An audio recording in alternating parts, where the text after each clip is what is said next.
আপু আসসালামু আলাইকুম। ওয়ালাইকুম আসসালাম। আপু আপনার নাম কি? শ্রাবন্তী। শ্রাবন্তী আপু, কেমন আছেন আপনি? ভাই আছি, আল্লাহ রাখছে। দেখো তো মনে হচ্ছে একেবারে নায়িকার মতো সুখে টুকে আছেন নাকি? ভাই সুখে থাকলে ভিডিও প্রতিবেদন আসে, দুঃখে আছেন অনেক মনে হয়। অনেক কষ্ট আছে। কিসের কষ্ট?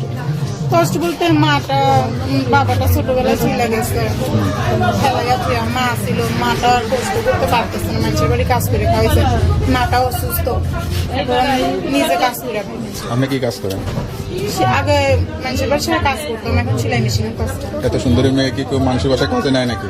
এখন কাজের পেটের দুটোতে কাজ করাই লাগে। সে বউরা তো চিন্তা করে যে স্বামীর নজর খারাপ হয়ে যাবে, এত সুন্দরী মেয়ে কাজে নিলে বউ ছেড়ে আছে আপনার পিছিয়ে পিছিয়ে সময় দিচ্ছে, তাহলে সমস্যা না?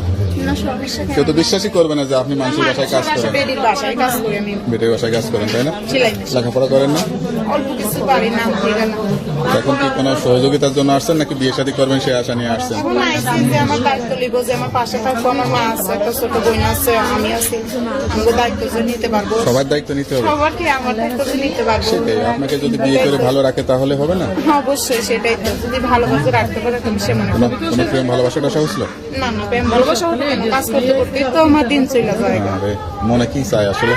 মনে চায় একটা ভালো মানুষ, ভালোবাসে জীবনটা সাজাইতে চায়, ভালোবাসে স্বপ্ন দেখতে চায়। ভালো স্বপ্ন দেখতে হলে তো ভালো লেখাপড়া করতে হতো, তাই না? স্কুল কলেজে পড়া লাগতো, সেটা তো করেন নাই। ছোটবেলা থেকে তো মনে করলাম কষ্ট তো জীবন গেছে, কেমনি লেখাপড়া করবো। মাটা যে দুইটা ভাই বোনটা খাওয়াই পড়ি মানুষ করছে, তাই তো বেশি। লেখাপড়া যে করতে পারেন না তার জন্য কষ্ট হয়ে গেছেন? অবশ্যই কষ্ট হয়, লেখাপড়া করলে তো আর ইউটিউবের সামনে আসা লাগতো না। দেখ এখন যেহেতু মেয়ে মানুষ বড় হয়েছেন, বিয়ে শাদী করবেন, সংসার হবে, বাচ্চা কাচ্চা হবে, তাদেরকে লেখাপড়া শেখাবেন, তাহলে দেখবেন যে শেষ বয়সে হলে একটু হলে ভালো থাকতে পারবেন, তাই না? তা আপনার সঙ্গে কিভাবে যোগাযোগ করবে? এখন আমার ওই যে মোবাইল নাম্বার আছে। নাম্বারটা মুখস্থ আছে? না নাম্বারে কি ইমো আছে? না না, বাথরুম ফোন চেনে, ফোন কোথায়? ইমো ফোন নাই? কেউ কি সরাসরি বিয়ে করতে চাইলে কি বিয়ে করবেন নাকি প্রেম টেম করবেন আগে? না না, যে যদি আমাকে ভালোবেসে, আমার ভালো লেগেছে, সরাসরি বিয়ের সাথে করতে চায়, তাহলে আমি বিয়ের সাথে বিয়ে করবো। সময় নষ্ট করতে চান না? না। একটা নাম্বারটা আমার কাছে দেন, আমি দেখে বলে দিই। তাহলে বেশ শুনলেন, একটা অসহায় মেয়ে, সুন্দরী একটি মেয়ে, দেখে হয়তো বলবে যে অনেক কোটিপতি, অনেক টাকা পয়সা আলা, আসলে কিন্তু অনেক দারিদ্র্যের মাঝে আছে। কেউ যদি সব জেনে ভালোবেসে দায়িত্ব নিতে চান, তাড়াতাড়ি এই নাম্বারে যোগাযোগ করবেন। নাম্বারটা খোলা রাখবেন, আর যত কষ্ট হোক 5 ওয়াক্ত নামাজ কালাম পড়বেন, আল্লাহর কাছে চাইবেন। আচ্ছা ভাই, আরেকটা কথা আছে। জি।